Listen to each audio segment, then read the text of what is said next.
नमस्कार, सत श्री अकाल, आदाब। इस चलचित्र के माध्यम से मैं आपसे साझा करना चाहूँगा कुछ ऐसे अनुभव, एक ऐसी आप बीती जो कि आज भी मेरे जीवन का एक बहुत बड़ा एवं महत्वपूर्ण हिस्सा है। मैं कुछ लोगों से मिला जो कि प्यार में पागल थे।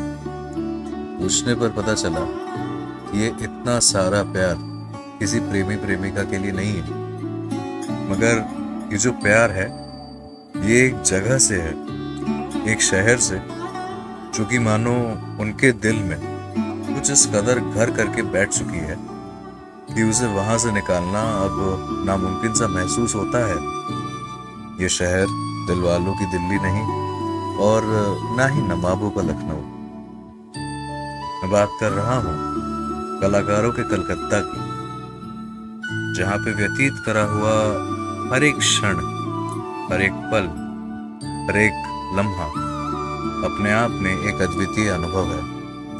और ये कलकत्ता की समृद्ध संस्कृति, साहित्य और आध्यात्मिकता से लेकर स्वादिष्ट पके हुए भोजन और आकर्षक परिधानों तक फैली हुई है। यहाँ की सड़कों पर फैला हुआ मगर व्यवस्थित सा बाजार, सड़क पर सरपट मगर एक कतार में दौड़ते वाहन, जिसमें कलकत्ता की आइकॉनिक पीली एम्बेसडर टैक्सी भी शामिल है, एक ऐसा अद्भुत दृश्य प्रकट करते हैं जो कि किसी भी पर्यटन के दीवाने का मन मोह ले। अगर बात करी जाए अंग्रेजों के जमाने की इमारतों की, जिनमें मौजूद हर एक ईंट का टुकड़ा अपने आप में ही इतिहास की किताब के किसी एक पन्ने से कम नहीं, तो गौर फरमाने पर मालूम पड़ता है कि ये इमारतें भी कुछ कहती हैं। अपने में समेटी हुई है इन्होंने कई ऐसी अनगिनत एवं अनकही कथाएं जो कि कलकत्ता को उसकी खूबसूरती से नवाजती हैं।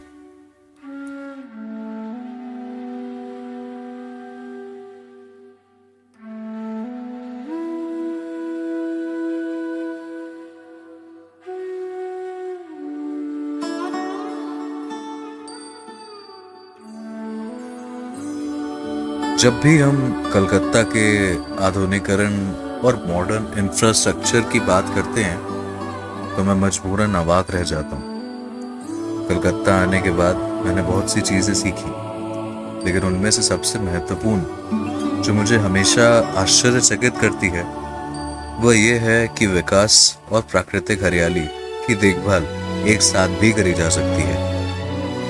अब आप माने या ना माने, हमेशा चलायमान रहने वाली जिंदगी हर बार जब मैं इस खूबसूरत जगह पर आता हूँ तो ठहर सी जाती है, रुक जाती है। मेरा दिल सुकून महसूस करता है, मेरे मन में शांति का एहसास होता है।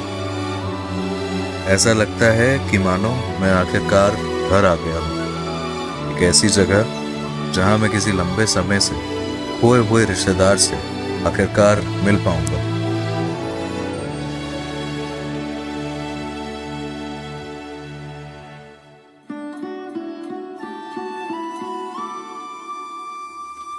ऐसी शोभायमान जगह पर समय व्यतीत करने एवं एक शांतिपूर्ण दिमाग से आत्मचिंतन करने के पश्चात मुझे यह आभास हुआ कि मैं भी प्यार में पड़े पागल से कम नहीं हूं।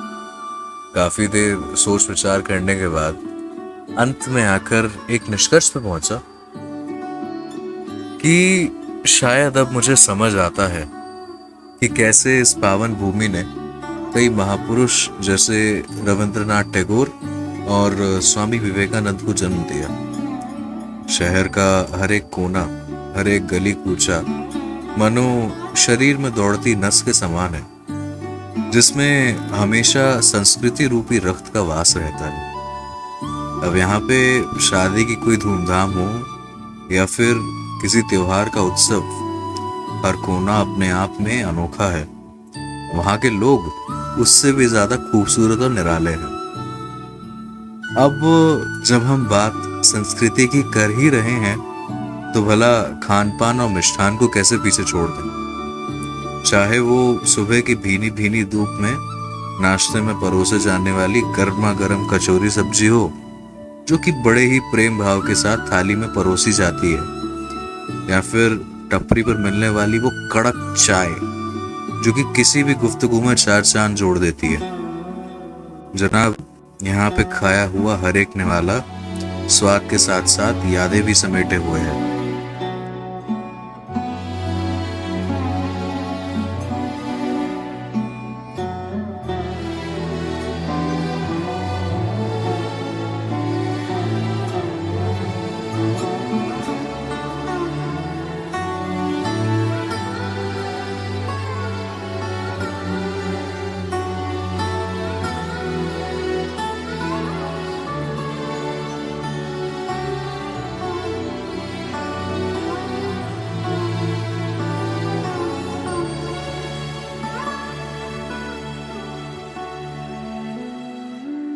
कैसे भूल सकता हूँ हमारी समृद्ध संस्कृति की धार्मिक परंपराओं को। वो पूजनीय धरती जहाँ माँ को इतना प्यार दिया जाता है। जी हाँ, मैं बात कर रहा हूँ उत्सवों की, जैसे दुर्गा पूजा, सरस्वती पूजा एवं गंगा आरती की, जिस वसुंधरा पर स्वयं जगत जननी का वास हो, भला वो कैसे खूबसूरत नहीं होगी। आरती के दौरान बजने वाले नगाड़े एवं घंटियां मेरे व्याकुल मन को स्थिर कर देती हैं।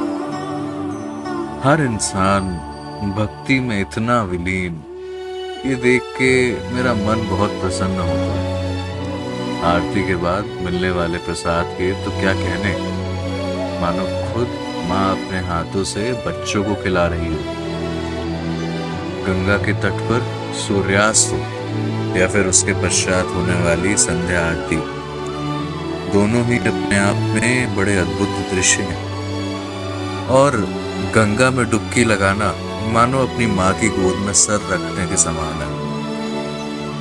और जहां तक बात रही सरस्वती पूजा की, सरस्वती पूजा का जो मनमोहक पीताम्बर है, उसके बारे में मैं जितनी बात करूंगा उतनी कम है।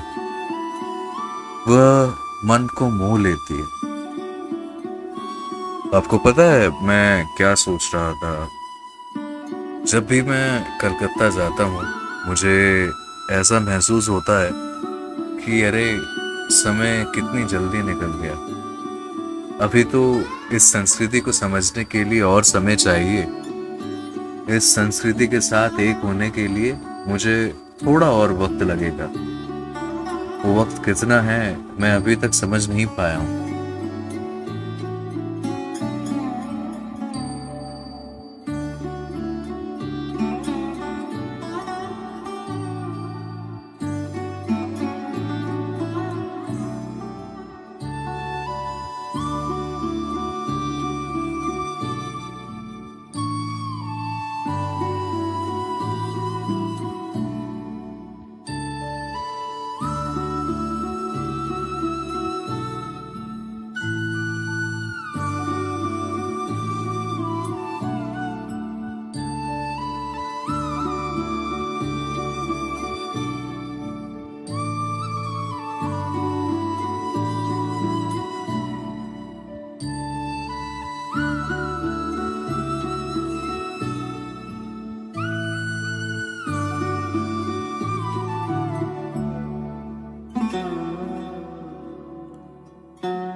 पर मुझे उम्मीद है कि कलकत्ता की ये पावन धरती मुझे उसी तरीके से स्वीकार करेगी जैसे हमेशा करती आई है।